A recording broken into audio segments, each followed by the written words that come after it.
Well, hello and welcome to News Centre. I am Ashmit Kumar. Now, days after being at the centre of India's worst aviation implosion, IndiGo's operations have stabilised. The airline has said that it is operating over 1,950 flights today. In a statement, it said that their schedule has held steady for 3 consecutive days now, with no same-day cancellations except in a handful of cases. IndiGo CEO Peter Elbers visited the DGCA headquarters after being summoned for a briefing. The aviation regulator has already deployed an oversight team at the IndiGo headquarters in Gurugram. The airline has also announced a travel voucher worth 10,000 rupees for passengers who were left stranded across airports due to flight cancellations on the 3rd, 4th and 5th of December. This would be over and above the government-mandated compensation. As per analysis by my colleague Madiha, the airline may be staring at a payout of 525 crore rupees over and above the compensation and the refunds. The airline has already paid refunds of air tickets worth nearly 1,000 crore rupees. However, there are some questions that linger. One, is there a timeline within which these refunds and compensation has to be credited to the passenger accounts? That's one. Two, how would the flyers avail of these travel vouchers? Would it be automatically added to their accounts? These are questions that, of course, need answers. To help us answer some of these questions are with us Mr. Vijay Gopalan, CFO of Antilles Industries with us. He has served as the CFO of AirAsia India earlier. Also with us, aviation expert Sanjay Lazar.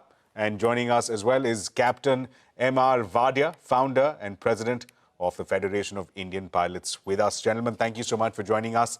Mr. Lazar, let me come to you. IndiGo is trying to put the best foot forward. It's issued refunds for the airfares already. It is promising compensation as well, which again, as in line with the current rules, the extant rules. And above and beyond that is also saying that, look, we'll also issue 10,000 rupees of vouchers. Is this enough to undo the implosion that we saw on December 3rd, 4th and 5th?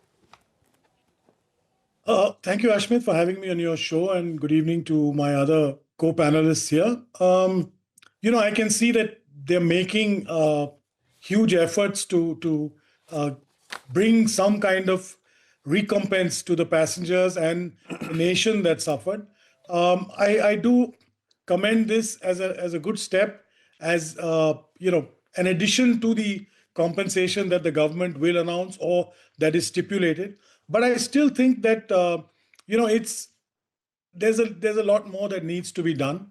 I think the government will obviously announce some penal, penalty on IndiGo per se in the long term. I also believe that, they'll need to win a lot of goodwill.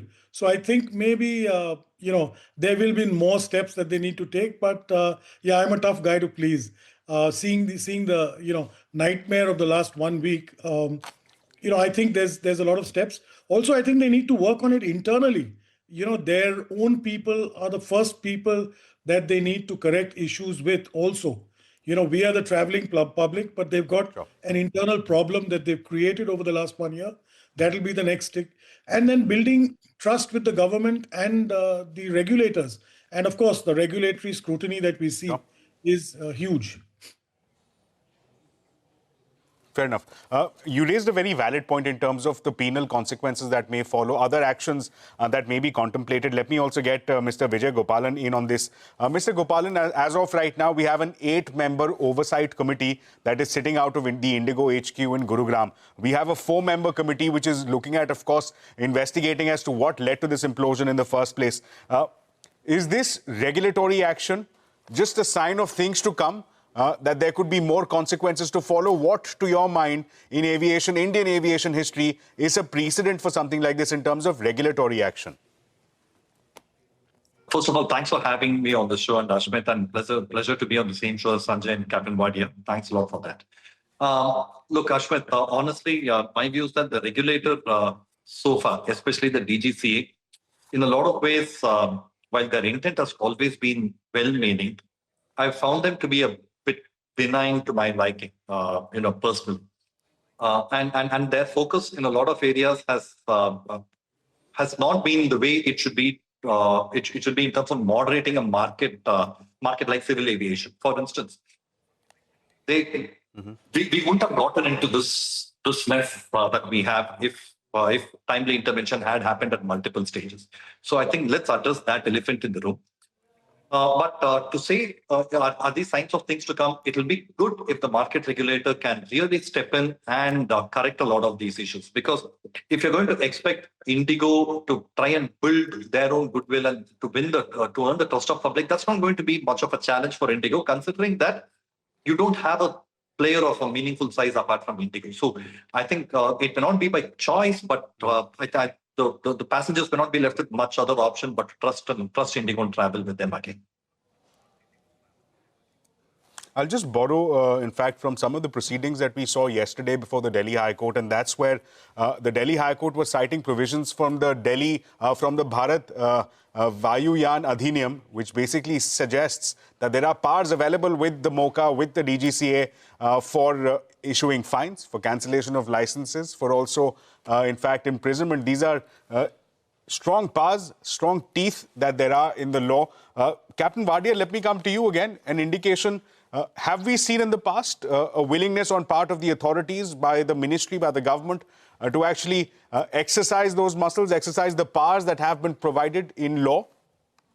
Yes, of course, there have been. But let's go to the root of this problem. We are right on the surface of it right now. If you go to the root of it, first of all, my first question is, who is the DGCA? DGCA, first of all, is full of only bureaucrats. They have hardly any technical people who understand aviation to start with, and especially aviation safety issues, etc.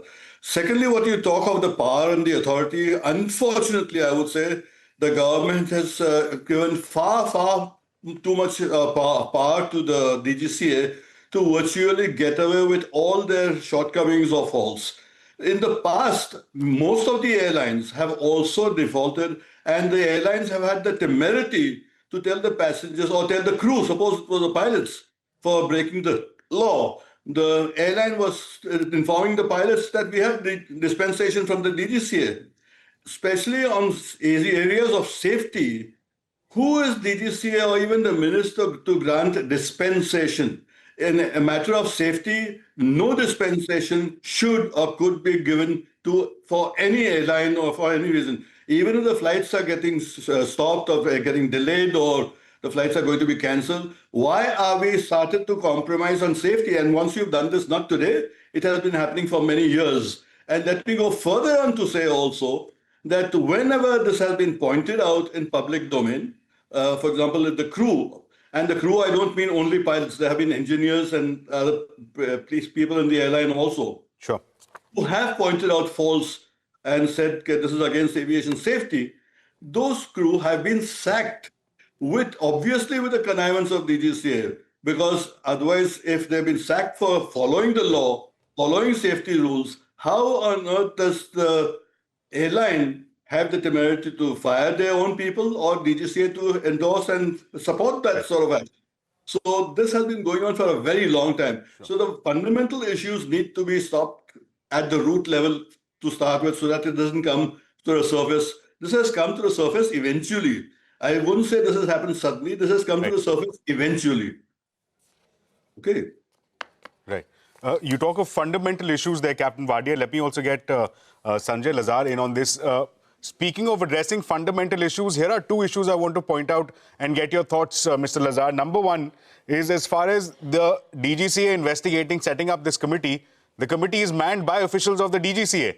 So the guess is that they will probably not ask the question as to what the regulatory role was that led to this crisis in the first place.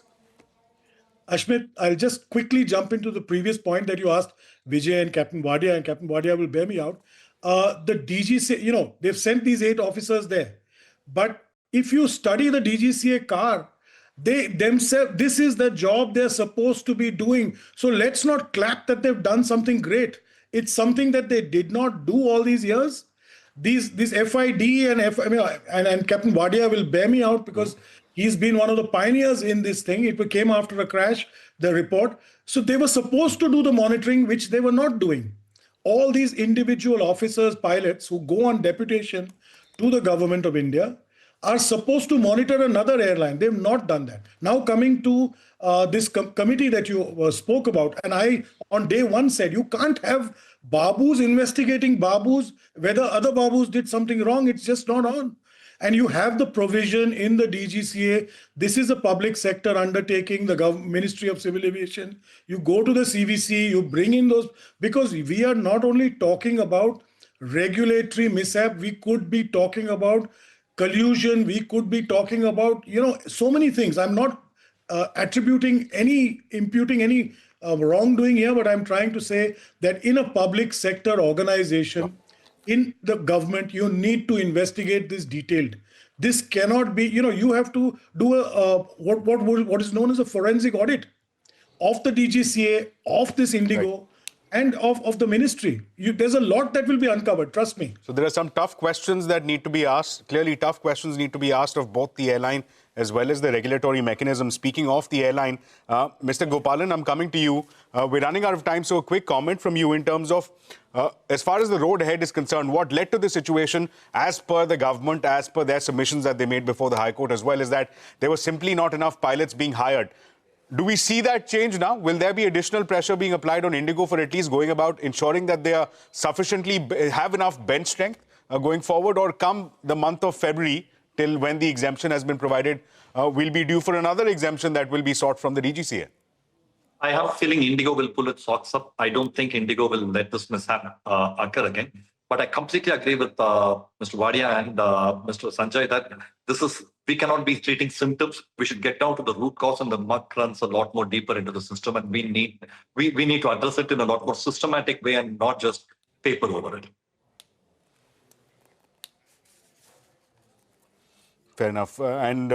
Final closing comments from you, Captain Wadia, in terms of going about addressing this issue in the longer term. What at this point, there are compensation that has been issued, refund has been issued.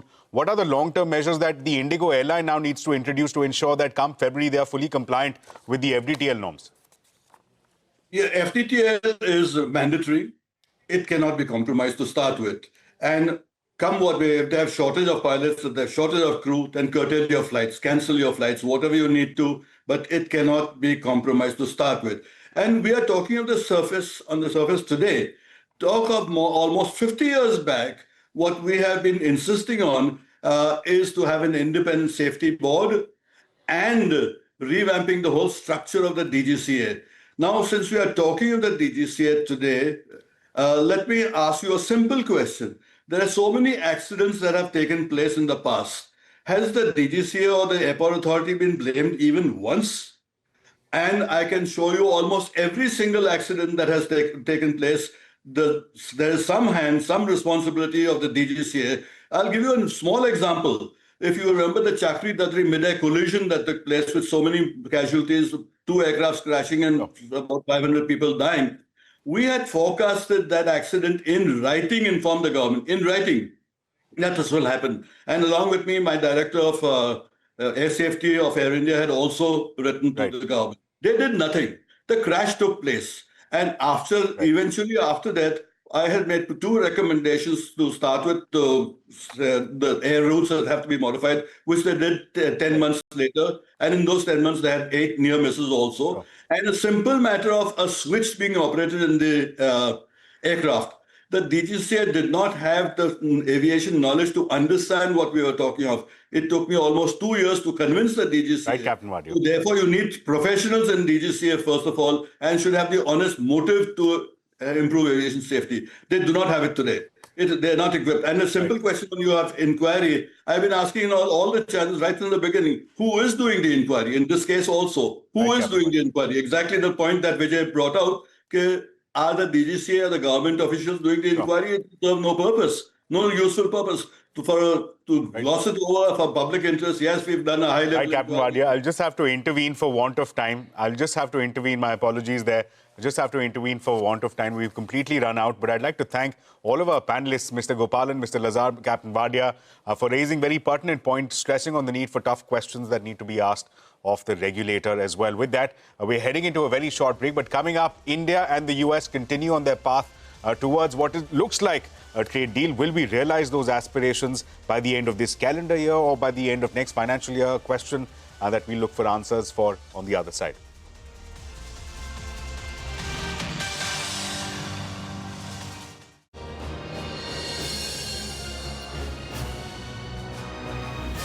26 years of CNBC TV18.